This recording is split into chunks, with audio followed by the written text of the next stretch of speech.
అప్పుడు యోసేపు గారు ఏమంటారు మనకు తెలిసి, ఏమన్నారంటే, నేను హై పొజిషన్లో తమ్ముడికి ఇంత ఉన్నప్పుడు, నేను ఈ పొజిషన్ ఉన్నప్పుడు మీరు అడుక్కు తినే పరిస్థితుల్లో ఉండడం ఏంటి? రండి, నేనుండగా మీ మీద ఏగ కూడా అని చెప్పండి వాళ్ళని. అంతే. ఎప్పుడైతే అక్కడికి వచ్చామన్నాడో బాగా వినాలి, 12వ అధ్యాయం మర్చిపోకండి. ఎప్పుడైతే అక్కడ ఉండమన్నాడో, అక్కడ ఉండమన్న తర్వాత వాళ్ళని తీసుకుని వచ్చేసారు. ఆ తీసుకుని వచ్చేసి ఆ 70 మంది, వీళ్ళ 5గురు మొత్తం మీద కలిపితే 75 మంది, ఆ 75 మంది ఐగుప్తులోకి వచ్చిన తర్వాత ఆ 75 మంది ఐగుప్తులు ఉండి పిల్లలు విస్తరించారు. ఆ పిల్లలు విస్తరిస్తే ఒక రోజుకి వయసు అయిపోయి యాకోబు చనిపోయాడు, ఒకరోజు వయసు అయిపోయి యోసేపు చనిపోయాడు. వీళ్ళిద్దరూ చనిపోయే సమయానికి అప్పటికి ఇశ్రాయేలు సమాజం చాలా అభివృద్ధి పొందింది. సరిగ్గా ఐగుప్తీలకి కళ్ళు పసరెక్కిపోయాయి. ఎందుకు? ఒరే ఐగుప్తి ఎవడదరా? మందే. కానీ జనాభా ఎవరు ఎక్కువ ఉన్నారా? వాళ్ళు. ఇలాగ వదిలేస్తే రేపు పొద్దున ఐగుప్తి ఎవరిది అయిపోద్దిరా? వాళ్ళదే. రేపు పొద్దున మనం ఏమైపోతాంరా? ఊడుగుని చేస్తాం. కాబట్టి మనం ఏం చేయాలరా? ఈ సంఖ్యను ఎలాగైనా అరికట్టాలి, మగ పిల్లలను చంపేయండి అన్నారు. అంతే. ఇంకా ఏం చేయాలరా? ముందు వీళ్ళకి పౌర హక్కులు తీసి పడేయండి. ఇంకా ఏం చేయాలరా? వీళ్ళకి ప్రత్యేకించి ఒక ఏరియా ఇవ్వండిరా, వీళ్ళు మన మధ్య బతకడం ఏంట్రా అన్నారు. మనం పేటలు అంటాంగా, పేటలు అలాగా వాళ్ళకి ఒక ఏరియా ఇచ్చారనమాట. ఎవరికి? ఇశ్రాయేలుకి. దాని పేరు గోసేన్. ఆ ప్రాంతానికి గెంటేయండి, వీళ్ళు ఇక్కడ ఉండడానికి వీల్లేదు, వీళ్ళకి మనతో పాటు సమాన హక్కులు ఏంటి, పౌర హక్కులు ఏంటి, వీళ్ళకి రేషన్ ఏంటి, మనం నియమిస్తే తినాలి, తీసుకెళ్ళి దూరంగా పడండి అంటే ఆ దూరంగా తీసుకెళ్ళి అక్కడ పడేస్తారు. అక్కడి నుంచి వాళ్ళు ఏం చేస్తారు? రోజు పిలిపించడం, వాళ్ళతో కూలి పనులు చేయించుకోవడం, రోజు పిలిపించడం, వాళ్ళతో కూలి పనులు చేయించుకోవడం. వీళ్ళకి పిల్లలు పుట్టిన వాళ్ళు ఊడిగిన చేయాలి, ఆ పిల్లలు పుట్టిన వాళ్ళు ఊడిగిన చేయాలి. ఇక ఎంతమంది పుట్టినా వాళ్ళకి వీళ్ళు ఊడుగుని చేయాలి. రేపు పొద్దున్న నాకు మనవరాలు పుట్టినా ఊడిగించేయడానికే తప్ప ఇంకా దేనికి పనికిరారన్న సంగతి ఇశ్రాయేలు పెద్దవారు అందరికి అర్థమై గుండెలు బాదుకుని ఏడ్చారు. అయ్యా దేవా, మమ్మల్ని గుర్తు చేసుకున్నావా లేదా? అబ్రహాముకు మాట ఇచ్చిన దేవా, ఇస్సాకుకు మాట ఇచ్చిన దేవా, యాకోబుకు మాట ఇచ్చిన దేవా, మా పితరులకు మాట ఇచ్చిన దేవా, మమ్మల్ని జ్ఞాపకం చేసుకోవా? పాలు తేనెలు ప్రవహించు కానాను భూభాగాన్ని మాకు ఇస్తానన్నావే. కూడికి ఏడుస్తున్నాం, నీడకి ఏడుస్తున్నాం, గూడుకి ఏడుస్తున్నాం, పరిస్థితులకు ఏడుస్తున్నాం, భోజనానికి ఏడుస్తున్నాం, ప్రతి విషయంలో ఏడుస్తున్నాం, గుప్పెడి మెతుకులు గుప్పెడి నీడ లేక ఏడుస్తున్నాం, మమ్మల్ని జ్ఞాపకం చేసుకోవయ్యా ఏడిచినప్పుడు ఆ ప్రార్థనకి జవాబుగా పుట్టిన వారియర్ మోసే పుట్టాడు. ఎవరు? మోసే. ఆ మోసే గారు ఎప్పుడైతే పుట్టాడో, ఆ మోసే గారు పుట్టినప్పుడు తెలుసు మనకి ఏం జరిగిందో. మోసే గారు ఇశ్రాయేలు పక్షాన్ని యుద్ధం చేయడానికి వచ్చి ఆ ఇశ్రాయేలు పక్షాన్ని యుద్ధం చేస్తూ ఇశ్రాయేలు కొట్టుకుంటారేటయా, మీరు గొడవలేంటి, మనం యూనిటీగా ఉండాలి సహోదరులు, మనం గొడవలు పెట్టుకుంటే రేపు పొద్దున బయటోడికి ఇంకా లోకవుతంగా అని అనగానే ఈ సపోర్ట్ చేయవలసిన ఇశ్రాయేలు జాతి వంకరలు కదండి, వీళ్ళు ఏమన్నారంటే, ఏట్రా నువ్వు మాకు సాక్ష్యం చెప్తున్నావా, నువ్వు మాకు న్యాయం తీరుస్తావా, నువ్వు మాకు చక్కలు చెప్పడానికి వచ్చావా, నువ్వు మాకు చెప్పడం ఏంటయ్యా, అయినా నిన్ను ఎవడయ్యా నాయకుడిగా పెట్టింది, నేను ఒక నాయకుడవు, నువ్వు ఒక నాయకుడివి, నీ మీద మర్డర్ కేసులు ఉన్నాయని మాకు తెలదనుకుంటున్నావా అన్నారు. నువ్వు నిన్న ఐగుప్తిని చంపేశావుగా, మాకు తెలుసు, నువ్వు ఐగుప్తిని చంపేశాను మా సంగతి తెలుసు అనగానే ఆ మాట గుండెల్లో భయం స్టార్ట్ అయింది. ఎవరికి? మోసే. అరే, సపోర్ట్ చేయవలసిన వారే సపోర్ట్ చేయకుండా మనమే తిరగబడితే ఇక్కడ ఉండడం దేనికి రాని బాధపడి అక్కడి నుంచి పరారైపోయారు. జాతికి వినండి, అక్కడి నుంచి పరారైపోయిన తర్వాత సరిగ్గా ఒక మిద్యాను అరణ్యానికి వచ్చాడు. ఎక్కడికి? ఒక మిద్యాను అరణ్యానికి. సరిగ్గా ఒక మిద్యాను అరణ్యానికి అక్కడికి వచ్చిన తర్వాత సరిగ్గా బావి దగ్గర 4-5 ఆడపిల్లలు కనబడుతున్నారు. ఆ 4-5 ఆడపిల్లలు ఆ గొర్రెల మందలకు నీళ్ళు పెట్టడానికి దిగుతున్నారు. సరిగ్గా అదే టైంలో వేరే గొర్రెల కాపురలో వేరే పురుషులు వచ్చి ఆ అమ్మాయిల్ని ఏడిపిస్తున్నారు. దరిద్రం ఏంటి చెప్పినా, ఈ యూటీజింగ్ గొడవలు ఆ రోజుల్లో నుంచే ఉన్నాయి. అమ్మాయిని ఏడిపిస్తున్నారంటే అప్పటికి సరిగ్గా సీన్ ఈరోజు చూశాడు. ఎవరు? మోసే గారు చూశారు. ఫాటాఫాట 4 ఇచ్చాడు. ఏంట్రా ఆడపిల్లని ఏడిపిస్తున్నారని గట్టిగా వార్నింగ్ ఇచ్చి గట్టిగా కొట్టేంత పని చేసేసరికి అక్కడి నుంచి వాళ్ళు పరారైపోయారు. ఆ ఫైట్ సీన్లో ఆవిడ ఒకరు ఉంది, ఆ 4గురిలో ఆవిడ లుక్ వేసింది మోసే మీద. ఆవిడ పేరు చెప్పండి. సిప్పోరా. సార్ ఏం లేదు సార్, ఇంత హెల్ప్ చేశారు, ఇంత హెల్ప్ చేసిన తర్వాత మీరు ఎలా వెళ్ళిపోతారు సార్, మా ఇంటికి కొంచెం లంచ్కి రండి అనగానే అప్పటికే తిని చాలా రోజులు అయింది. ఎవరు? మోసే గారు. అమ్మాయి పిలిచింది, హెల్ప్ చేశాను, సరే లంచ్కి అని చెప్పి వెళ్ళారు. భోజనం పెట్టారు. ముద్దెట్టిన వెంటనే ఆ ముద్ద వెనకాలే బంధం కలిపేశారు. ఆ బంధం ఏమన్నారంటే, చూడడానికి బాగున్నాడు, నాలెడ్జ్ ఉంది, చూడడానికి అట్రాక్షన్గా ఉన్నాడు, ఇక వెనక ముందు చూడకుండా బాబు మీది ఏరియా మొత్తం మీద డిస్కషన్ జరిగాక ఇక వెనక ముందు ఆలోచించకుండా ఏం మాట కూడా మాట్లాడగారు. మా అమ్మాయిని చేసుకుంటారా అని అడిగారు. ఎవరా అమ్మాయి అంటే సిప్పోరా. ఆ అమ్మాయికి ఇష్టమే, ఈ అబ్బాయికి ఇష్టమే, ఒకరికొకరికి నచ్చేశారు. కట్ చేస్తే తర్వాత విషయం కంగ్రాచులేషన్స్ చెప్పేశారు. ఆ కంగ్రాచులేషన్స్ ఏంటో చెప్పిన టకాటకమని 2 పిల్లలు పుట్టేశారు. ఆ 2 పిల్లలు పుట్టేసి ఫ్యామిలీ సెట్ అయిపోయింది. సరిగ్గా మోసే గారు ఆ టైంలో ఏమన్నాడంటే, మామ నీకు విషయం చెప్పాలి. ఆ పెళ్ళికి ఒప్పందాలు జరుగుతున్నప్పుడు చెప్పాడు, మామ నీకు విషయం చెప్పాలి, నేనుండగా ఆడపిల్లలకు బయట కష్టపడడానికి వెళ్ళడానికి వీలు లేదు.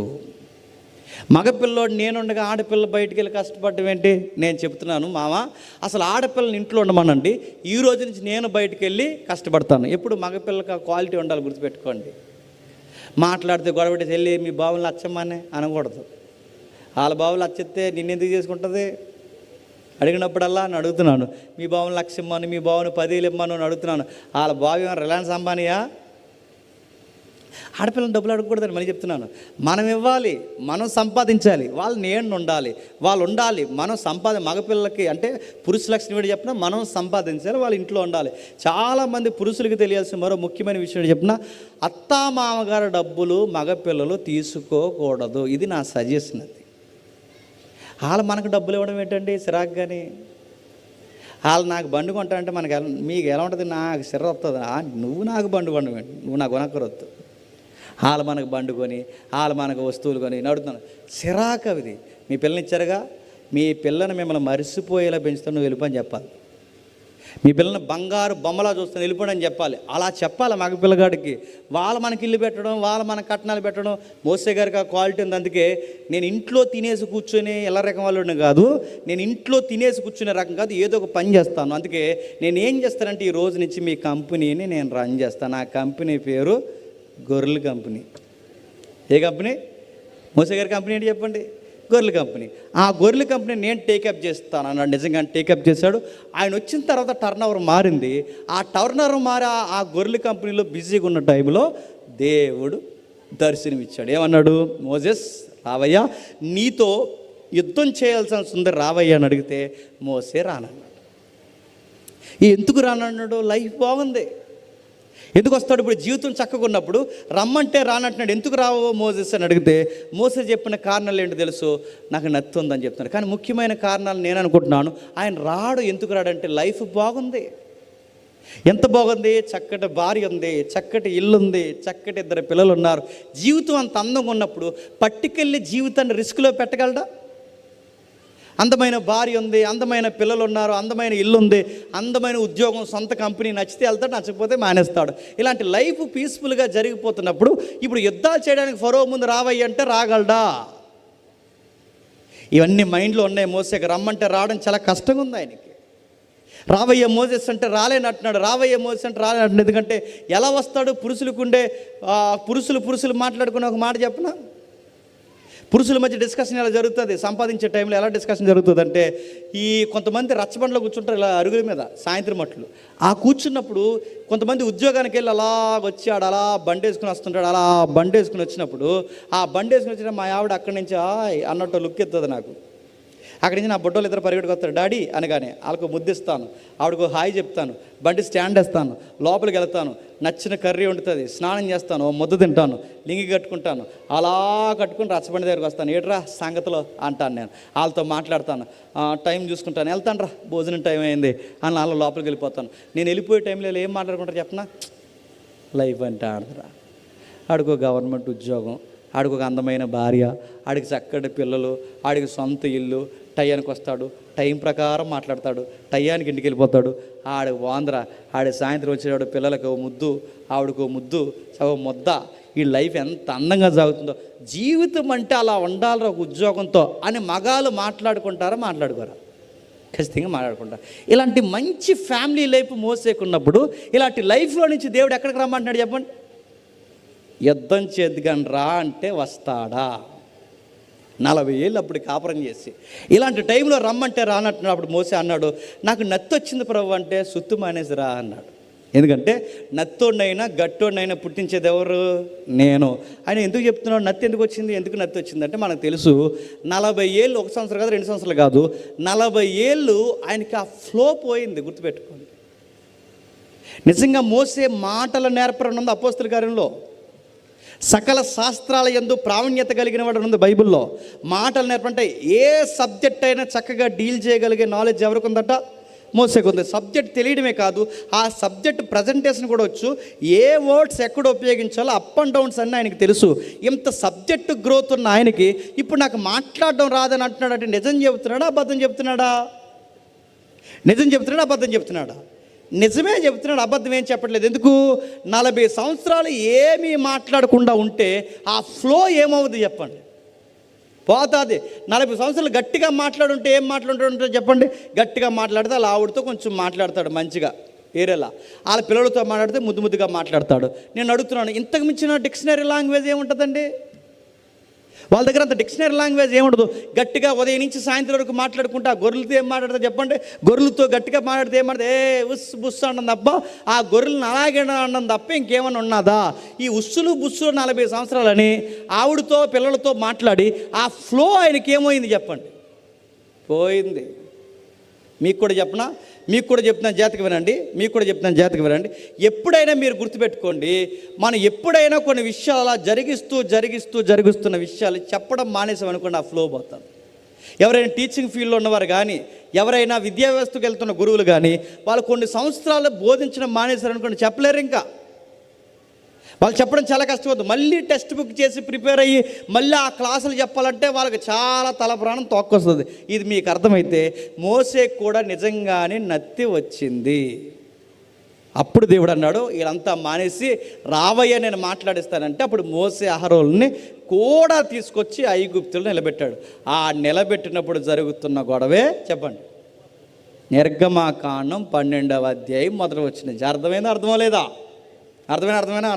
అర్థమైనట్టే. ఏం జరుగుతుంది ఇప్పుడు చదువుతాం. మొదటి అధ్యాయం మొదటి వచ్చింది చూడండి. మోసే అహరోనులు ఐగుప్తీ దేశంలో ఉండగా యెహోవా వారితో ఎలాగూ సెలవిచ్చెను, నెలలో ఈ నెల మీకు మొదటిది, ఈ సంవత్సరము మొదటి నెల. ఏదో చెబుతున్నాడు విషయం అంటే మోసే ద్వారా ఇశ్రాయేలుకి ఏదో చెప్తున్నాడు. ఏం చెప్పాలి? మోసే ఇశ్రాయేలుకి ఒక విషయం చెప్పు, ఈ నెల మొదటి రోజు మొదలుకొని 14వ రోజుకి ఒక కార్యక్రమం చేయాలయ్యా. ఏం చేయాలి ప్రభువా? ఒక గొర్రె పిల్లని తేవాలి, లేదా ఒక మేక పిల్లని తెచ్చుకుని ఏం చేయాలి ప్రభువా? ఆ ఏడాది నిర్దోషమైన గొర్రె పిల్లని కానీ మేక పిల్లని కానీ 14వ రోజు సాయంకాలం మందు దాన్ని బలేయాలి. బలేయడమే కాదు, ఆ కుటుంబం అంతా కలిసి కూర్చొని ఆ గొర్రె పిల్ల మాంసాన్ని తినాలి.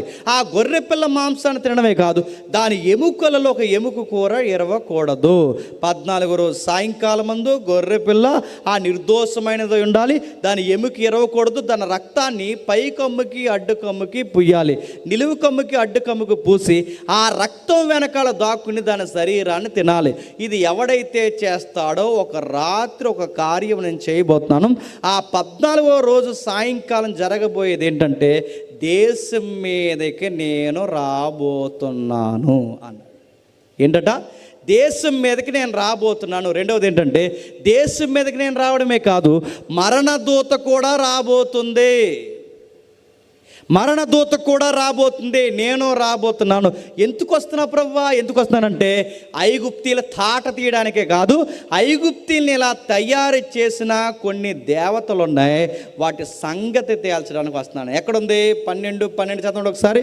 12 అధ్యాయం 12 వచనం ఎందుకు చెప్తున్నాను వినండి. 12 అధ్యాయం 12 వచనం.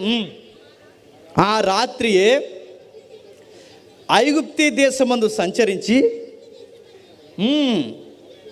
మనుషులలోనే కానీ జంతువులలోనే కానీ తొలి సంతతి ఎంతయు హతము చేసి ఐగుప్తీ దేవతలందరికీ తీర్పు తీర్చేదని జాగ్రత్త. ఎవరికి తీరుస్తాడట తీర్పు? ఈ రాత్రికి నేను సంచరించబోతున్నాను. నేను సంచరించడమే కాదు, ఐగుప్తీ దేవతలకి తీర్పు తీర్చబోతున్నాను అన్నాడు. ఐగుప్తీ దేవతలకు తీర్పు తీర్చడం ఏంటి అంటే ఐగుప్తి అలా పాడైపోవడానికి కారణం ఎవరన్నమాట చెప్పాలి, దేవతలు. మళ్ళీ ప్రశ్న, ఐగుప్తీ దేవతలు ఐగుప్తి పాడవడానికి కారణమైతే ఇంతకీ దేవతలు ఉన్నట్టా లేనట్టా? ఒకవేళ ఉంటే బైబిల్లో ఒక మాట ఉంది, ఏమనుందంటే నేను తప్ప వేరొక దేవుడు చెప్పండి ఆకాశమందు కానీ, భూమి మీద కానీ, భూమి కింద నీళ్ళ యందు కానీ నేను తప్ప వేరొక దేవుడు లేడు, మీకు ఉండకూడదు. నేను తప్ప వేరొక దేవుడు లేడని ఈ దేవుడే తనను గూర్చి తాను క్లెయిమ్ చేసుకుంటే, తన గూర్చి తానే ఎంత గొప్పగా చెప్పుకుంటే, నేను తప్ప వేరొక దేవుడు లేడని ఈ దేవుడే చెబితే, మరి దేవతలకు తీర్పు తీరుస్తానంటున్నాడంటే దేవతలు ఉన్నట్టా లేనట్టా? ఈ మాట రైటా, ఆ మాట రైటా? ముఖ్యాంశాలు మరోసారి మళ్ళీ చెప్తున్నాను వినండి. ఇప్పుడు ఈ మాట రైటా, ఆ మాట? ఆయన ఏమన్నాడు? నేను తప్ప, చెప్పండి, వేరొక దేవుడు లేడు. నేను తప్ప వేరొక దేవుడు లేడు అన్నప్పుడు మరి ఆ దేవతలకు తీర్పు తీరుస్తానంటున్నాడంటే వాళ్ళు ఉన్నట్టా లేనట్టా? ఒకవేళ వాళ్ళు లేకపోతే ఈ మాట రైటు, ఒకవేళ ఉంటే చెప్పండి ఈ మాట తప్ప కాదు, రెండు రైటే. ఎలా అంటే దేవతలుగా ఉన్నాయి, దేవుళ్ళుగా ఉన్నారు కానీ దేవుళ్ళు కాదు, దేవతలుగా ఉన్నారు కానీ దేవతలు కాదు. అంటే వాళ్ళు ఎవరు? పరలోకం నుంచి గెంటి వేస్తే కింద పడిన దురాత్మల సమూహం. ఆ దురాత్మల సమూహం భూమి మీద పడినప్పుడు మనుషులు సృష్టికర్తకు రూపాన్ని ఇస్తే, బాగా వినాలి, మనుషులు సృష్టికర్తకు రూపాన్ని ఇస్తే ఆ దేవుణ్ణి ఎక్కిరించే కొన్ని ఆకారాలు డిజైన్ చేసి నువ్వే మా దేవుడు అంటే ఆ బొమ్మ వెనకాలకి దేవుడు రాలేదు కానీ చెప్పండి, ఆడొచ్చాడు. ఆడెవడు చెప్పండి? సాతాను వాడి ఏజెంట్లందరూ వచ్చి తెస్తేసి కూర్చున్నారు. అంటే ఐగుప్తిలో దేవతలుగా, ఐగుప్తిలో దేవుళ్ళుగా, ఈ ఐగుప్తిలో వెలసెల్లిపోయి దేవుళ్ళుగా కొనియాడబడుతున్నది ఎవరంటే పడిపోయిన దురాత్మ. ఆకారాల వెనకాల ఉన్నది వాడేనా అంటే వాడే. అందుకే చూడండి, ఐగుప్తిలో తాగుబోతు దేవుళ్ళు ఉన్నారు, ఐగుప్తిలో తిరుగుబోతు దేవుళ్ళు ఉన్నారు, ఐగుప్తిలో లంచగొండి దేవుళ్ళు ఉన్నారు, ఐగుప్తిలో పోరంబోగు పనులు చేసే దేవుళ్ళు ఉన్నారు. నడుతున్నాను, దేవుళ్ళు ఎలా ఉంటే భక్తులు ఏమవుతారు? ఉన్నారా లేరా అని అడుగుతాను. ఉన్నారు. ఒక ఉదాహరణ చెప్తాను వినండి. దేవుడు గుడుంబా తాగెత్తాడంటే ఇంకేమనాలి? దేవుడు గంజాయి తాగుతాడంటే ఇంకేమనాలి? దేవుడే గంజాయి గుడుంబా కొడితే భక్తుడు ఏం చేస్తాడు? రెండు కలిపి కొడతాడు. ఉంటాడు. అడుగుతున్నాను, కల్చర్ ఎలా పాడవుద్ది చెప్పనా? కల్చర్ అంటే నాగరికత ఎలా పాడవుద్ది అంటే మీరు గుర్తుపెట్టుకోండి, నాగరికత ఎలా పాడవుద్ది? మనం నమ్మే దేవుడు సరైనోడు కాకపోతే మనం చేసే పనులు కూడా సరిగ్గా ఉండవు. ఇదే గుర్తు. కాశ్మీర్లో AK-47 తీసుకొచ్చి సుమారు కొంతమంది ఉగ్రవాదులు అమాయకుల్ని మతమడిగి మరీ కాల్చేశారు, పేరడిగి మరీ కాల్చేశారు. ఎందుకు కాల్చారు? కారణం ఏంటి చెప్పండి? వాళ్ళు నమ్మే దేవుడిని వాళ్ళు అలా ఊహించుకుంటున్నారు కనుక వాళ్ళ దేవుడు రైట్గా లేడు, అంటే వాళ్ళు ఊహించుకున్నట్టుగా వాళ్ళ దేవుడు వాళ్ళ మధ్యలో వాళ్ళకి రైట్గా లేడు కనుక వాళ్ళు చేసే రాంగ్ కూడా వాళ్ళు ఏమనుకుంటున్నారు చెప్పండి? రైట్ అనుకుంటున్నారు. అంటే సొసైటీ ఎలా పాడవుద్ది అంటే మీరు గుర్తుపెట్టుకోండి, సొసైటీ ఎలా పాడవుద్ది?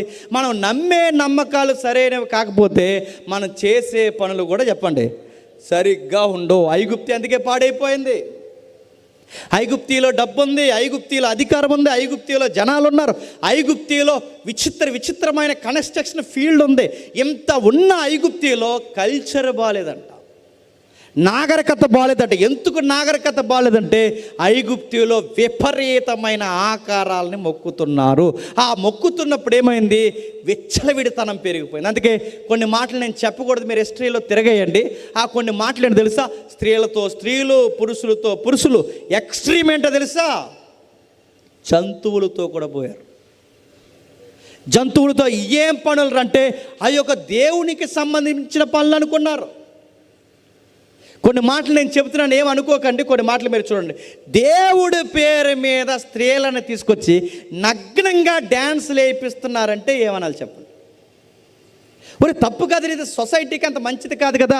ఇలాంటి నగ్న నృత్యాలు, ఆ స్త్రీ పురుషుడు కానీ ఆ విచిత్రమైన జెండర్ని వాళ్ళని తీసుకొచ్చి భయంకరమైన మేళతాళాలు వేస్తున్నారు. ఇది తప్పు కాదురా అని అడిగితే వాళ్ళు ఏమంటారు చెప్పనా?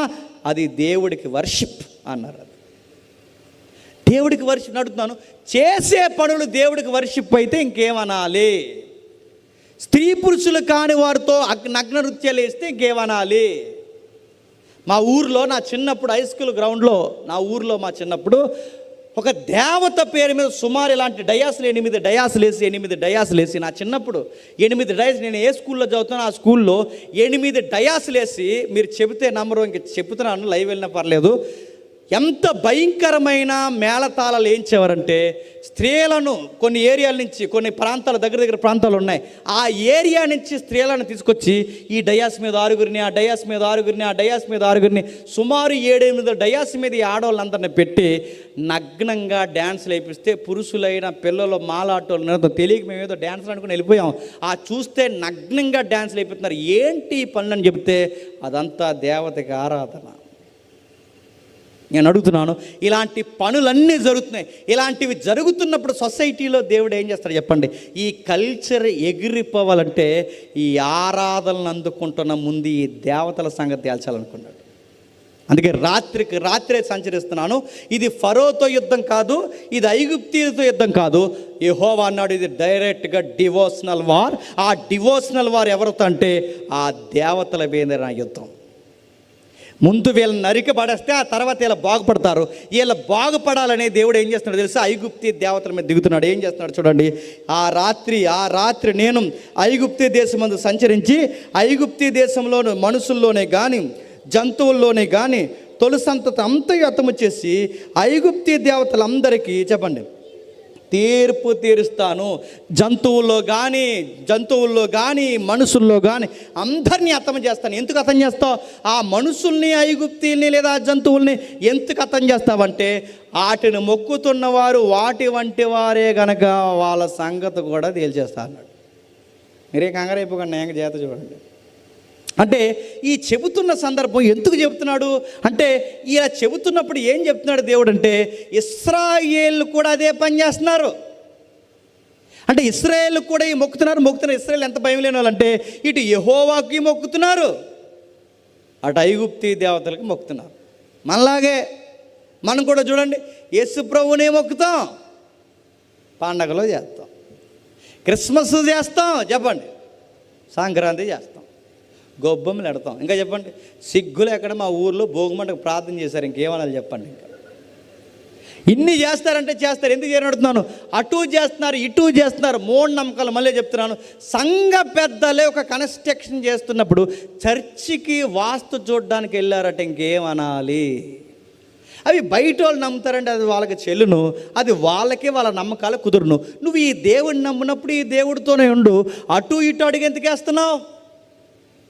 ఇశ్రాయేలు కూడా ఎలాగా చేశారంటే, ఇశ్రాయేలు ఏం చేస్తున్నారు? ఇటు యెహోవాని మొక్కుతున్నారు, చెప్పండి, అటు అన్య దేవతలు మొక్కుతున్నారు. మొక్కి ఏం చేస్తున్నారో దేవుడు చెప్పాడు చూడండి. ఒక్కసారి యెహెజ్కేలు గ్రంథం రండి. యెహెజ్కేలు 20వ అధ్యాయం, యెహెజ్కేలు గ్రంథం 20వ అధ్యాయం మొదటి వచనం నుండి, యెహెజ్కేలు గ్రంథం 20వ అధ్యాయం మొదటి వచనం నుండి, 7వ సంవత్సరం 5వ నెల,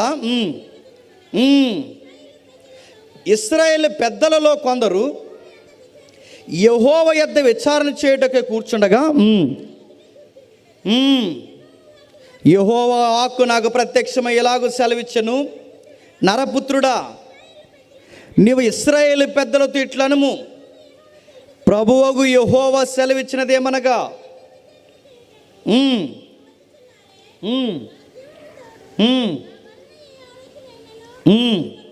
ఏం చెప్తున్నాడండి?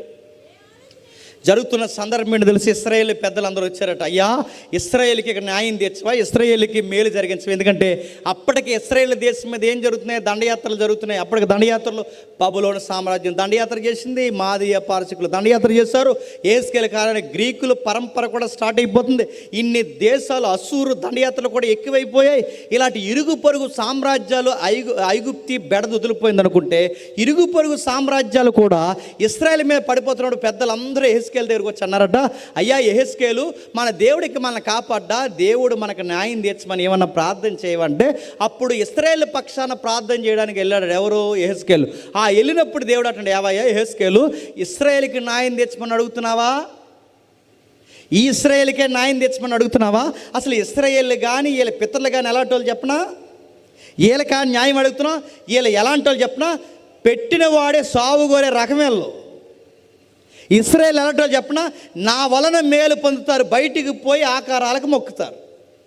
బతికించేది నేను, జీవింపజేసేది నేను, పెట్టేది నేను, వీళ్ళ ఉనికిని కాపాడేది నేను. కానీ నాకు ఎక్కిరించే పనులు చేస్తారు. వీళ్ళ పితరుల దగ్గర నుంచి ఇదే పనులు చేశారు. వీళ్ళు ఏం చేశారు కింద చెప్తున్నాడు చూడండి. వారికి న్యాయము తీర్చుదవా, నరపుత్రుడా వారికి న్యాయము తీర్చుదవా, వారి పితరులు చేసిన ఏ కృత్యములు వారికి తెలియచేయము. ఎట్లనగా ప్రభు అయిన యెహోవా సెలవిచ్చున్నాను, నేను ఇశ్రాయేలుని ఏర్పరచుకున్నాడు, యాకోబు సంతతికి ప్రమాణం చేస్తున్నాడు, ఐగుప్తు దేశం నన్ను వారికి ప్రత్యక్షపరచుకుని ప్రమాణం చేసి మీ దేవుడైన యెహోవాను నేను ప్రకటించిన కాలమున వారిని ఐగుప్తు దేశం నుండి రప్పించి వారి కొరకు నేను విసారించినదంతయు పాలు తేనెలు ప్రవహించు సకల దేశములకు ఆభరణమైనదైన దేశంలోనికి తోడుకొని పోయేదని చెప్పిన కాలముననే వాళ్ళతో ప్రమాణం చేశాను, మిమ్మల్ని నేను చూస్తానని. అయితే అప్పుడు నేను మీ దేవుడైన యెహోవాను, మీలో ప్రతి వాడు తనకిష్టమైన ఏ కృత్యములను, కృత్యం అంటే నీచమైన పనులను విడిచిపెట్టవలనని, ఐగుప్తి విగ్రహములను పూజించడం చేత మిమ్మల్ని మీరు అపవిత్రపరచుకొని ఉండవలనని నేను ఆజ్ఞాపించిన. అయితే వారు నా మాట విననొల్లక నా మీద తిరుగుబాటు చేసి తమకిష్టమైన ఏ కృత్యములు చేయటం మానలేదు, ఐగుప్తి విగ్రహములను పూజించటం మానలేదు కనుక వారు ఐగుప్తి దేశంలో ఉండగానే నేను నా రౌద్రం వారి మీద కుమ్మరించి నా కోపము వారి మీద తీర్చుకొందునని అనుకుంటేనే. అంటే ఐగుప్తులో ఆ రాత్రి 14వ రోజు సాయంకాలం మందు దేవుడు చంపేయాలనుకున్నది ఐగుప్తీలనే కాదు, చెప్పండి, ఇశ్రాయేలును కూడా చంపేయాలనుకున్నాడు. ఇశ్రాయేలును కూడా దేవుడు చంపేయాలనుకున్నప్పుడు మరి వాళ్ళని చంపకుండా ఎలా కాపాడాడంటే ఆ కాపాడడానికి దేవుడు ఒక సౌలభ్యం ఇచ్చాడు. ఆ సౌలభ్యం పేరే పస్కా. ఏంటది?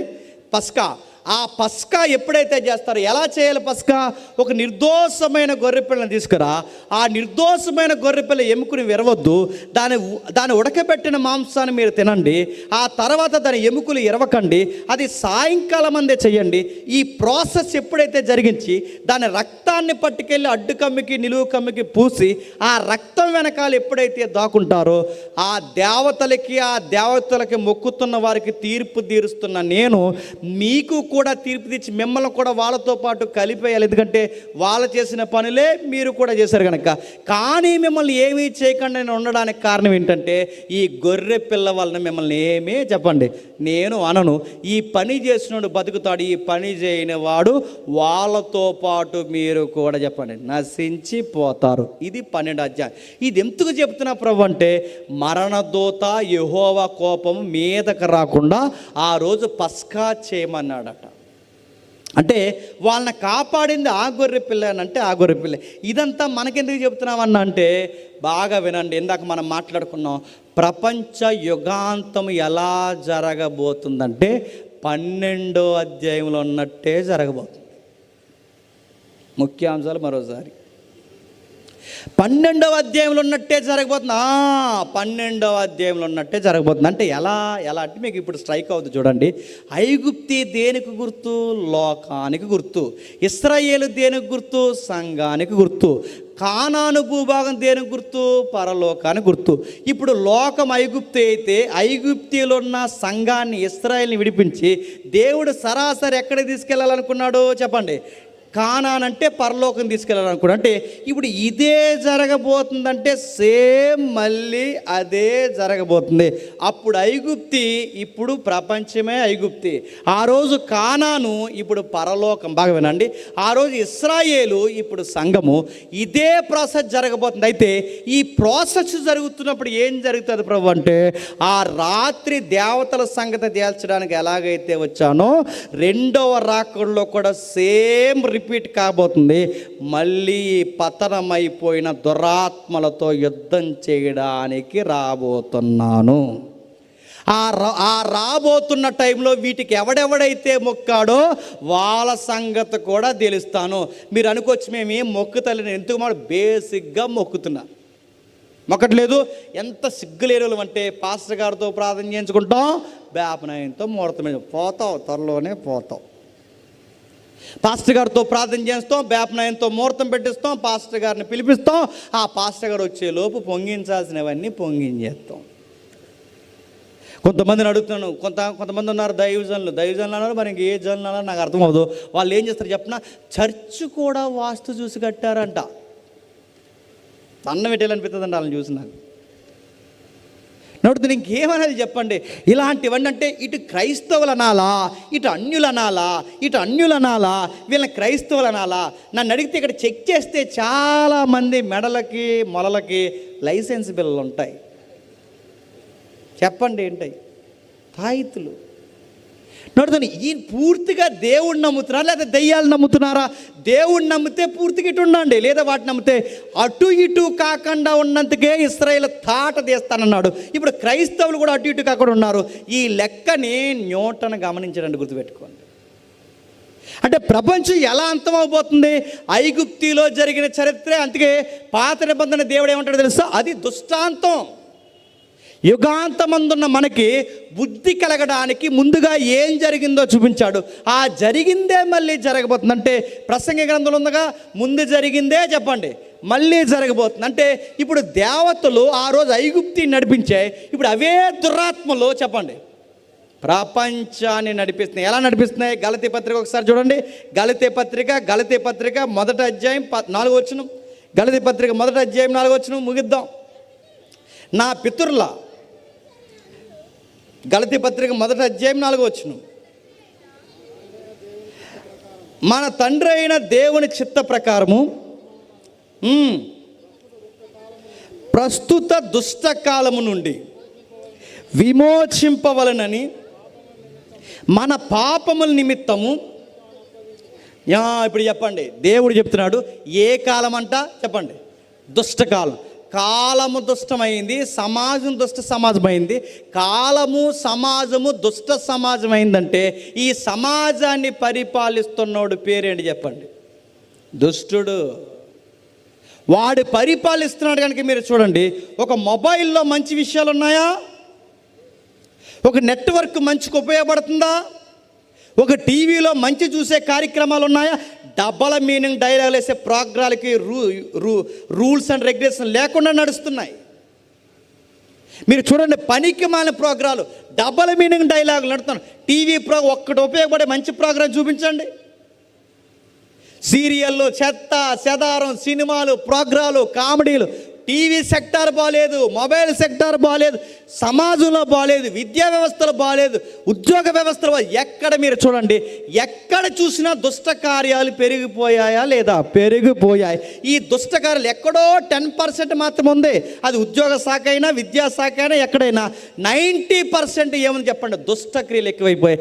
ఇన్ని దుష్టక్రియలు ఎక్కువైపోయాయి అంటే దీన్ని అంతటినీ ఆపరేట్ చేస్తున్నవాడు ఎవడు చెప్పండి? దుష్టుడు. ఐగుప్తిని ఎవడైతే చెడగొట్టాడో చెప్పండి, ఇప్పుడు మొత్తం ఐగుప్తిలా మార్చినోడి పేరు ఆడి పేరు అపవాది, వాడి పేరు నరహంతకుడు, వాడి పేరు సాతాను, వాడి పేరు అబద్ధికుడు, వాడు భయంకరుడు. వాడు ఏం చేస్తాడు చెప్పిన? దైవ సమాజాన్ని పాడు చేయడమే వాడి ఉనికి. ఆ రోజు ఇశ్రాయేల్ని పాడు చేశాడు, ఆ రోజు ఐగుప్తిని పాడు చేశాడు, ఈరోజు అన్యుల్ని పాడు చేస్తున్నాడు. చెప్పండి, క్రైస్తవులను కూడా కలిపేస్తున్నాడు. దేవుడు రెండవ రాకళ్ళు ఎందుకు రాబోతున్నాడు? ఐగుప్తిలో ఎలాగైతే సంచరించడానికి వచ్చాడో రెండవ రాకల్లో కూడా సంచరించడానికి రాబోతున్నాడు. ఆ రోజు మీరు గమనించండి, ఇంటికి ఒక శవం లెగిసింది. ఆ రోజు ఐగుప్తిలో ఇంటికి ఒక శవం. ఇప్పుడు ఇంటికి ఒక శవం కాదు చెప్పండి, గొట్టల శవాలు ఏర్పడతాయట, పీనుగులు ఎక్కువైపోతాయట, గెద్దలు తిరుగుతాయట, పంచభూతాలు మిక్కటమైన యాండ్రంతో అయిపోతాయి. ఆ రోజు బాగా వినండి, మరలా బతికి బట్ట కట్టాలంటే ఆ రోజు వాళ్ళకి ఒకే ఒక్క భిక్ష, పస్కా పండుగ చేస్తేనే బతికారు. ఇప్పుడు మళ్ళీ మనం బతికి బట్ట కట్టాలంటే మళ్ళీ మనకు ఒకటే రూలు, మనం పస్కా చేస్తే బతుకుతాం. మీరు కంగారు అయిపోకండి, నేను ఎక్కడి నుంచి వచ్చానని. పస్కా చేయమంటున్నాడు ఏంటంటే, పస్కా మరి చెప్తున్నాను మీకు అర్థం చూడండి. పస్కా చేయడం ఏంటి? ఆ అధ్యాయం చదవండి, మీరు జస్ట్ నోట్ చేయండి. నేను చెబుతున్న పదాలు అక్కడ ఉన్నాయి లేదు మీరు గుర్తించండి. ఆ 3వ వచనంలో ఒక మాట్లాడాడు చూడండి. ఆ 3వ వచనంలో ప్రతి ఇంటికి ఒక గొర్రె పిల్ల కానీ మేక పిల్ల కానీ ఉండాలన్నాడు. 6వ వచనంకి వచ్చేసరికి, 2వ వచనంకి వచ్చేసరికి నిర్దోషమైన ఏడాది గొర్రె పిల్ల 6వ వచనంలో అన్నాడు. 7వ వచనంకి వచ్చేసరికి ఆ నిర్దోషమైన ఏడాది గొర్రె పిల్ల 14వ రోజు సాయంకాలం అని చంపేయాలన్నాడు. తర్వాత కిందకంటే 46వ వచనంలో దాని ఎముకల్లో ఒక ఎముకైనా ఇరవకూడదన్నాడు. 13వ వచనంలో రక్తము దాన్ని తీసి నిలువు కమ్మికి అడ్డు కమ్మికి ఇప్పియాలన్నాడు. ఇదే ప్యాటర్న్ మనం ఫాలో అవ్వాలి, కాకపోతే కొంచెం మోడిఫికేషన్ చేయబడింది. ఎలా ప్రభు అంటే ఇప్పుడు బాగా వినండి, ఏడాది నిర్దోషమైన గొర్రెపిల్ల అంటే ఇప్పుడు నిర్దోషమైన గొర్రెపిల్ల నిజంగా గొర్రెపిల్ల తెమ్మని కాదు, నిజంగా మేకపిల్ల తెమ్మని కాదు, వీటన్నిటికన్నా శ్రేష్టమైనది ఒకటి ఉంది. ఆయన పేరు నజరుడైన యేసుక్రీస్తు. ఎలా అంటే పిలాతు ఉన్నాడుగా, పిలాతు పలుమార్లు యేసుక్రీస్తు వారిని గురించి పిలాతు గారి ఏ రోజు గాని అన్న మాట చెప్పండి. ఈయన యందు ఏ దోషం లేదు, ఈయన నిర్దోషి, ఈయన యందు చెప్పండి ఏ దోషం లేదు, నిర్దోషమైన గొర్రెపిల్లని తీసుకోవాలన్నాడు. ప్రభు అయిన యేసుక్రీస్తు వారు లోక పాపమును మోసుకొని పోవు చెప్పండి దేవుని గొర్రెపిల్ల. ఇప్పుడు నిజముగా ఈయన ఎలాంటి గొర్రెపిల్ల తెలుసా? దోషము లేని గొర్రెపిల్ల. ఇంకో విషయం చెప్పనా, 14వ రోజు సాయంకాలం అందే చనిపోవాలి గొర్రెపిల్ల. బాగా వినాలి, 14వ రోజు సాయంకాలం అందే గొర్రెపిల్ల చనిపోతే యేసుప్రభు వారు కూడా మీరు లెక్కలేయండి, పస్కా పండుగ సాయంకాలం అందే చచ్చిపోయాడు. అందుకే చూడండి, యేసుప్రభు వారిని 9 గంటలకు సిలువేశారు. 12 గంటలకు ఆయనకి నడినెత్తి మీదకి భయంకరమైన చీకటి వచ్చింది. 3 గంటలకు చనిపోయాడు. 3 గంటలకు ఎందుకు చనిపోయాడు? 3 గంటలకు చనిపోవాలనుకున్నాడు గనక చనిపోయాడు. 3 గంటలకు ఎందుకు చనిపోయాడు? పస్కా బలి పశువు సాయంకాలం అందే చనిపోవాలి గనక సాయంకాలం అందే చనిపోయాడు. ఇంతటి చెప్పనా, అక్కడ ఎముకల బాగా వినండి, గొర్రెపిల్ల ఎముకల్లో ఒక ఎముకైనా నిరవకూడదు. అందుకే చూడండి, కుడివైపు దొంగ కాళ్ళు ఎరగొట్టారు, ఎడం వైపు దొంగ కాళ్ళు ఎరగొట్టారు, కానీ ఎవరి ఎముకలు ఎరగొట్టలేకపోయారు చెప్పండి. ఎందుకు? నిర్దోషమైన గొర్రెపిల్ల ఎముక ఎరవకూడదు. అంటే మీకు ఏమర్థమవుతుంది? ఆ రోజు వాళ్ళనే ఐగుప్తి నుంచి విడిపించడానికి ఆ గొర్రెపిల్ల, ఆ మేకపిల్ల, ఈరోజు ఈ ప్రపంచమైన ఐగుప్తి నుంచి విడిపించి పరలోకానికి మనల్ని తీసుకెళ్ళడానికి మనం పక్షమున లోక పాపం మోసుకొని పోవు దేవుని పస్కా గొర్రెపిల్ల ఎవరు చెప్పండి? నజరేయుడైన యేసుక్రీస్తు. ఇప్పుడు చెప్పండి, ఇప్పుడు ఈ గొర్రెపిల్లని మనం ఏం చేయాలి అంటే భుజించాలి. ఈ గొర్రెపిల్ల రక్తాన్ని మనం ఏం చేయాలంటే ఆ రక్తాన్ని పూసుకుని ఆ రక్తం వెనకాల దాక్కోవాలి. అంటే ఎలా అండి? ఇప్పుడు యేసుక్రీస్తు వారిని మనం ఎలా భుజిస్తాం? యేసుక్రీస్తు వారి రక్తాన్ని మనం ఎలా పూస్తాం? దాన్నే క్రొత్త నిబంధన పస్కా ఏమంటారు తెలుసా? ప్రభురాత్రి సంస్కరణ అంటారు. ఏంటట? ప్రభురాత్రి సంస్కరణ. ఆ ప్రభురాత్రి సంస్కరణ ఏదైతే ఉందో రొట్టె ద్రాక్షరసం, లాస్ట్ సఫర్ అంటారుగా, ఒక్కొక్క ఏరియాలో ఒక్కొక్క పేరు పెట్టి పిలుస్తారుగా. ఇప్పుడు ప్రభురాత్రి భోజనం అంటే ఇప్పుడు వాళ్ళు ఆ రోజు ఆ గొర్రెపిల్ల శరీరాన్ని తిన్నారు. ఇప్పుడు ప్రభు అయిన యేసుక్రీస్తు వారి శరీరాన్ని రొట్టె రూపంలో తినాలి చెప్పండి. ప్రభు అయిన యేసుక్రీస్తు వారి రక్తాన్ని ద్రాక్షరస రూపంలో మనం తీసుకోవాలి. ఎవడైతే ఈ కార్యక్రమం చేస్తాడో ఆడు బతికి బట్ట కడతాడు రెండవ రాకల్లో. ఇంకా ఎవడైతే బాప్టిజం తీసుకోకుండా ఇక్కడ కూర్చొని వార్తలు విన్నట్టు ఇవన్నీ సువార్త వింటున్నారో మీ అందరికీ రెడీగా దీపావళి ఉంది, రెడీ అయిపోయి మరి చెప్తున్నాను. నేను మిమ్మల్ని భయపడ్డానికి చెప్పట్లేదు, మిమ్మల్ని బెదిరించడానికి చెప్పట్లేదు, మీ అందరికీ మళ్ళీ చెప్తున్నాను. రెండవ రాకడలో అతిపెద్ద ప్రమాదం ఎవరికంటే బాప్టిజం లేకుండా ఇంకా ఎవరైతే రొట్టె ద్రాక్షరసం తీసుకోవట్లేదో మీరు కొంపట మీదెట్టుకుని తిరుగుతున్నారు, కంగారు పడకండి. రెండవ రాకడలో ఎవరు బతుకుతారంటే కుటుంబ సమేతంగా రొట్టెలో ఎవడైతే చేతులు ఉంచుతారో, ఇందాక చదివాంగా, కుటుంబ సమేతంగా ఎవడైతే గొర్రెపిల్ల శరీరాన్ని తింటారో వాళ్ళే బతుకుతారు. మేము బాప్టిజం తీసుకున్నామండి, మా పిల్లలకి ఇంకా రక్షణ లేదంటే రెడీగా ఉండండి, దేవుడు వాళ్ళకి బడితి పూజ రెడీ చేస్తాడు. రెండవ రాకడలో బతకడానికి కారణం ఏంటంటే ఇదే.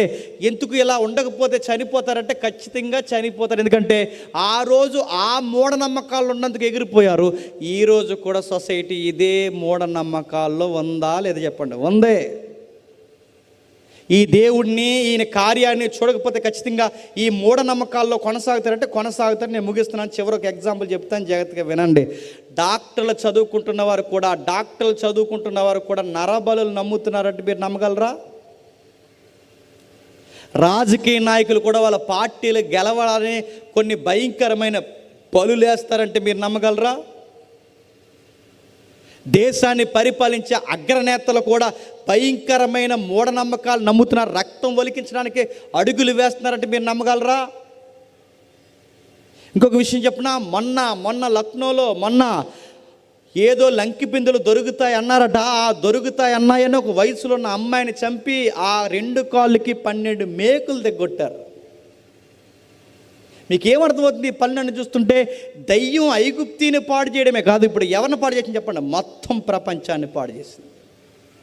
నమ్ముతున్నారు. MA BH చేసిన వాళ్ళు కూడా మూఢనమ్మకాలు నమ్ముతున్నారు. హైటెక్లు, బీటెక్లు, ఎంటెక్లు చేసిన వాళ్ళు, ఇంజనీరింగ్ చదివినోడు కూడా భయంకరంగా మూఢనమ్మకాలు నమ్ముతున్నారు. ఇంకా విషయం చెప్పనా, గ్రూప్ 1 చదువుతున్న అమ్మాయి తన ప్రియుడికి పురుగుల మందు కలిపించింది డ్రింకులో. కారణం ఏంటో తెలుసా? తన ప్రియుడికి పురుగుల మందు కలిపడానికి ఆ అమ్మాయి ఇచ్చిన స్టేట్మెంట్లో అదిరిపోయే విషయాలు రాసింది. మీరు చూసారు లేదో, అమ్మాయి పేరు గ్రేస్మా. భారతదేశంలో 2వ మహిళగా ఉరిశిక్ష ఖరారైన మహిళ, కేరళ అమ్మాయి. ఆ అమ్మాయి 17 ఏళ్ళు 18 ఏళ్ళకే భయంకరమైన క్రైమ్ రేట్ నమోదు చేసింది. ఏం చేసింది అమ్మాయి? ప్రియుడికి పురుగుల మందు కలిపేసింది కూల్ డ్రింక్లో. ఎందుకు కలిపేసిందంటే, నేను ఈ మాట అంటున్నందుకు నన్ను కొంతమంది తిట్టుకోవచ్చు, కానీ నిజం, ఇది తప్పదు చెప్పాలి. ఎందుకంటే ఇప్పుడు ఎక్కడ లేని ప్రేమ, దోమ, చెత్త చెదరవని కొన్ని రోజులు తిరుగుతారు. ఆ తిరిగిన తర్వాత అక్కడెక్కడ మోజులు తగ్గిపోయిన తర్వాత ఇప్పుడు ఏం చేస్తారంటే మళ్ళీ ఇంకొక సంబంధాలు చూసుకుని పెళ్ళిళ్ళు చేసుకుంటారు. ఈ గొడవలు ఎక్కువైపోయినాయి ఇప్పుడు సొసైటీలో. ఆడవాళ్ళు అలాగ ఉన్నారు, మగవాళ్ళు అలాగ ఉన్నారు. ఇలాగ ఈ అమ్మాయి తిరిగినంతకాలం అక్కడ వెనకాల తిరిగింది. ఈ అమ్మాయికి మరి వాడు బోరు కొట్టాడో, ఫ్యామిలీ వద్దన్నారో, మరి ఏమన్నారో తెలియదు, కానీ మొత్తం మీద ఏం చేసిందంటే వాళ్ళ ఫ్యామిలీ ఒక సంబంధం తెచ్చింది. ఆ సంబంధం ఆర్మీ ఆఫీసర్ సంబంధం. ఆర్మీ ఆఫీసర్ సంబంధం ఎప్పుడైతే తెచ్చారో, ఆర్మీ ఆఫీసర్ సంబంధం తెచ్చాక ఆ సంబంధం నచ్చేసింది ఈ అమ్మాయికి. ఈ అబ్బాయి వద్దన్నాడు. ఈ అబ్బాయిని వద్దంటూ ఊరుకుంటాడు. ఆడు తిరిగి ఉన్నాడు, ఆగుతాడు ఇంకాడు? ఆడు ఆగడు. నువ్వు ఆగినా నేను ఆగనన్నాడు. ఆడు ఈ నెల వదిలించుకోవాలి, మొత్తం మీద ఆ ప్లాన్ ఈ ప్లాన్ చేసింది, వింటలేదు. ఈ ఆర్మీ సంబంధం ఏమో నచ్చింది. తీరా నచ్చిందిలే ఏదోలా పెళ్లి చేసుకున్నాడు, అరెస్ట్ చూపించి ఏదోలా చేసేసుకుందాం అనుకునే సమయానికి గుండెల్లో పగిలిపోయిన వార్త బేపనని చెప్పాడు. ఆ వార్త ఏంటంటే, నీకు పెళ్లి చేసుకుంటే పెళ్లి దోషం ఉంది, ఆ పెళ్ళిలో నీ మొదటి భర్త చచ్చిపోతాడు అన్నాడు. ఆ ల్యాప్టాప్ పట్టుకుని మరో వస్తాడు ఇంటికి. ఈ మధ్య ల్యాప్టాప్లో చూసి చెప్పేస్తాడు, టికెట్ మన నొక్కి చెప్పండి మీది ఏ రాసి టికెట్ నొక్కి మంగళవారం మీకు కొంచెం ఇబ్బందిగా ఉంటుంది అన్నాడు. మళ్ళీ ల్యాప్టాప్ వీళ్ళకి.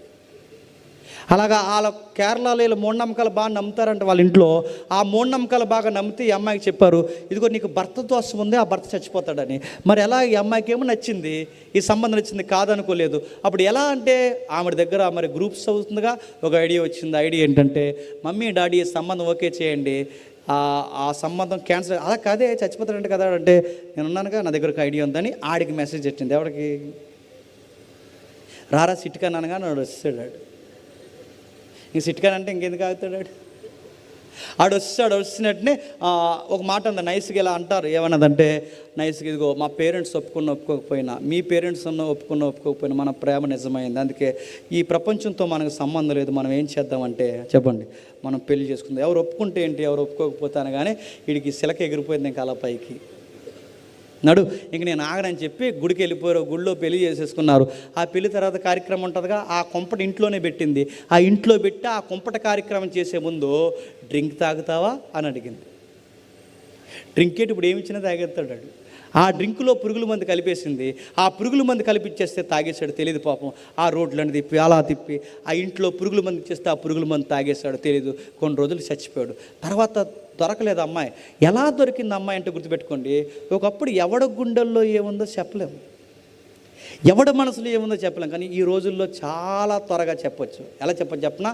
ఎవడ గుండెల్లో ఏముందో ఎందులో తెలుస్తుంది చెప్పనా? ఇందులో తెలుస్తుంది. గుర్తుపెట్టుకోండి. ఎవరు ఏం చేస్తున్నారో, ఏం చూస్తున్నారో, ఏం మాట్లాడుతున్నారో మొత్తం మన యాటిట్యూడ్ ఎందులో ఉంటుంది చెప్పండి. ఆ అమ్మాయి గూగుల్లో ఏం సెర్చ్ చేసింది, ఒక సైట్ ఉంటుంది, మీకు చెప్పను నేను, నాకు తెలుసు అది. ఆ సైట్గా ఓపెన్ చేస్తే నువ్వు ఏ టైంకి ఫోటో తీసావు, ఏ వాట్సాప్ ఓపెన్ చేసావు, ఏ సైట్లోకి వెళ్ళావు, యూట్యూబ్లో ఏ వీడియోలు చూసావు, ఎన్ని కాల్స్ మాట్లాడు మొత్తం వచ్చేస్తుంది.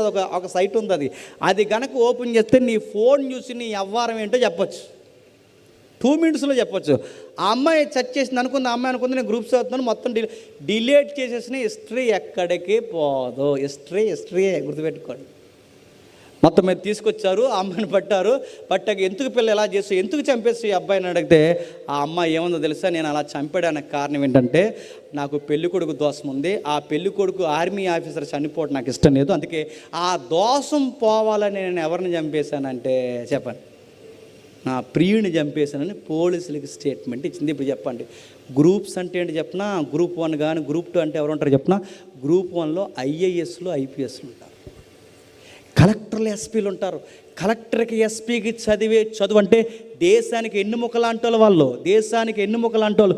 అలాంటి చదివే అమ్మాయి ఏమి నమ్ముతుంది చెప్పండి, మూఢనమ్మకాలు నమ్ముతుంది. ఎంఆర్ వాళ్ళు డిఎస్పీలు అవ్వాల్సిన ఆ స్థాయిలో ఉన్నవారే ఇలాంటివి నమ్ముతున్నారంటే ఇలా పాడు చేస్తున్నది ఎవడు చెప్పండి, దుష్టుడు. అందుకే చూడండి, అన్ని వ్యవస్థలు పాడయ్యాయి. ఈ దుష్ట సమాజం నుంచి మళ్ళీ సంఘాన్ని కాపాడాలి అంటే దేవుడు మళ్ళీ రెండో రాకళ్ళు ఏం చేయబోతున్నాడు చెప్పండి, ఈ దేవతల మీద యుద్ధం చేయబోతున్నాడు. అందుకే ఆ రోజు ఐగుప్తి దేవతల మీద యుద్ధం, మళ్ళీ ప్రపంచం మీద దేవుడి యుద్ధం. ఈ ఏవైతే దురాత్మల సమూహాలు ఉన్నాయో ఆ దురాత్మల సమూహంతో యుద్ధం చేయడానికి రాబోతున్నాడు. వాటికి ఎవరెవరైతే మొక్కి మూఢనమ్మకాలు ఇవన్నిటిని ఆచరిస్తున్నారో వాళ్ళ సంగతి కూడా ఆ రోజు తెలుస్తాడు. ఈ భయంకరమైన యుద్ధ వాతావరణంలో మేము బతికి బట్ట కట్టాలంటే ఏం చేయాలి బ్రదర్ అంటే ఒకటే సూత్రం, నమ్మి రక్షింపబడిన, నమ్మి బాప్టిజం పొందిన వాడు రక్షింపబడతాడు. నమ్మనే వాడికి చెప్పండి ఏం చేయాలి, నమ్ము, ఆ గొర్రెపిల్ల శరీరాన్ని రొట్టెగా విరువు, ఆయన రక్తాన్ని ద్రాక్షరసంగా తీసుకో. ఎవడైతే ఈ కార్యక్రమాన్ని పాటిస్తాడో రెండవ రాకడలో బాప్టిజము ప్రభురాత్రి సంస్కరణలో పాల్గొన్న కుటుంబాలే చెప్పండి బాగుపడతాయి. ఇప్పుడు చెప్పండి, యుగాంతం ఎలా వస్తుందంటే పాము వలన వస్తుందో, యుగాంతము ఆస్ట్రాయిడ్ వలన వస్తుందో, యుగాంతం మంచు పర్వతాలు కరిగిపోవడం వలన వస్తుందో నాకు తెలియదు, కానీ యుగాంతం ఎలా వస్తుంది చెప్పిన, నజరేయుడైన యేసు మేఘాల మీద త్వరలో రాబోతున్నాడు, అప్పుడు వస్తుంది యుగాంతం. గుర్తుపెట్టుకోండి, త్వరలోనే ఆ యుగాంతం అలా వస్తుందంటే త్వరలోనే వస్తుంది. మెజారిటీ రెఫరెన్స్ అన్నీ నెరవేరిపోయాయి. ఇక బైబిల్లో నెరవేరాల్సిన రెఫరెన్స్ పెద్దగా ఎక్కువేమీ లేవు. ఆ నెరవేరవలసిన రెఫరెన్స్ అన్నీ నెరవేరిపోయాయి, వచనాలన్నీ ప్రవచనాలన్నీ నెరవేరిపోయాయి. ఇక నెరవేరవలసింది ఏదైనా ఉందంటే ఆ రాకడకు సంబంధించిన ప్రవచనాలే ఉన్నాయి. అది నేడో రేపో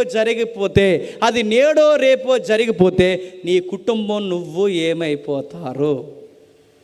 అందుకే ఆలస్యమైన ఈ మాట చెప్పి నేను ముగిస్తున్నాను. ఆలస్యమైన ఇప్పటికీ మించిపోయిందేమీ లేదు. ఈ రోజుకి నువ్వు బాప్టిజం లేకుండా నువ్వు కూర్చున్నా, ఈ రోజుకి నీ కుటుంబంలో ఎవరికైనా బాప్టిజం లేకుండా ఉంటే ఈ రాత్రి ప్రమాదం ఉందని నువ్వు ఇంటికి వెళ్ళిన తర్వాత ఒక్కసారి ఆలోచించు. ఒకవేళ సిద్ధపడితే రేపు సాయంకాలానికి మీ దైవజనుల చేత బాప్టిజం తీసుకుని మరి వచ్చి సభలో కూర్చో. ఇదంతా విన్న తర్వాత కూడా పర్లేదులే ఉంటే, నువ్వు పర్లేదులే అని అనుకుంటే నీకన్నా భయంకరమైన ప్రమాదంలో ఇంకెవడో లేడు. 2 విషయాలు పక్కా జరుగుతాయి. ఒకటి ఆయనైనా రావచ్చు, లేదా నువ్వైనా పోవచ్చు. ఈ రెండిట్లో ఏది జరిగినా ప్రమాదం ఎవరికి ఉందో తెలుసా? మానవుడా, నీకు ఉంది, గుర్తుపెట్టుకో. ప్రభు అయిన యేసుక్రీస్తు వారు ఎందుకు నిర్గమాకాండంలో ఆ సంగతులు రాయించాడంటే మునుపు జరిగిందే మళ్ళీ జరగబోతుంది. తన పిల్లలకి చెప్పకుండా ఏది చేయడండి దేవుడు, చెప్పే చేస్తాడు. ఎక్కడ చెప్ప ప్రభు అంటే ఈ ప్రపంచ యుగాంతం ఎలా ఉంటుందంటే వాళ్ళు సముద్రాల వైపు, మెట్టల వైపు, గుట్టల వైపు, రాళ్ళ వైపు చూస్తున్నారు. కానీ దేవుడు ఏమన్నా తెలుసా, నిర్గమాకాండంలో నుంచి భవిష్యత్తుని చూడు ఎలా జరగబోతుందో. బయటోళ్ళకి అర్థమైపోయినా సంగమా చిన్నమందా నీకు అర్థం అవ్వాలని చెప్పాడు. గుర్తుపెట్టుకోండి. ఇప్పుడు చెప్పండి, మునుపు జరిగిందే చెప్పండి మళ్ళీ జరగబోతుంది.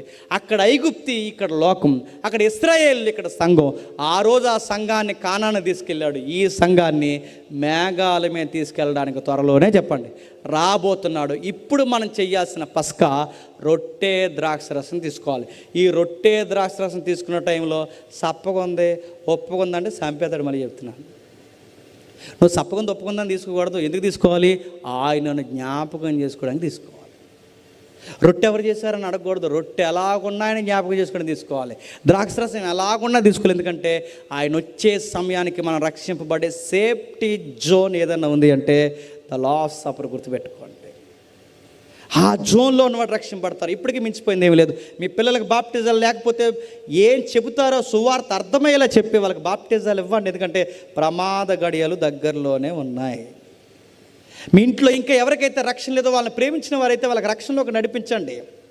ఈ రోజుకి నీకు రక్షణ లేకపోతే, ఇంత ప్రమాదం ముందుంటే ఇది నీకు అర్థమైతే ఈ రాత్రి నిర్ణయం తీసుకునే రక్షణలోకి రా. ప్రభు నేడో రేపో రాబోతున్నాడు. మనందరినీ అసలైన ప్రేమ విందులో దేవుడు మనం కూర్చుండబెట్టునుగాక. Amen, amen, amen, amen. ప్రార్థన చేసుకుందాం.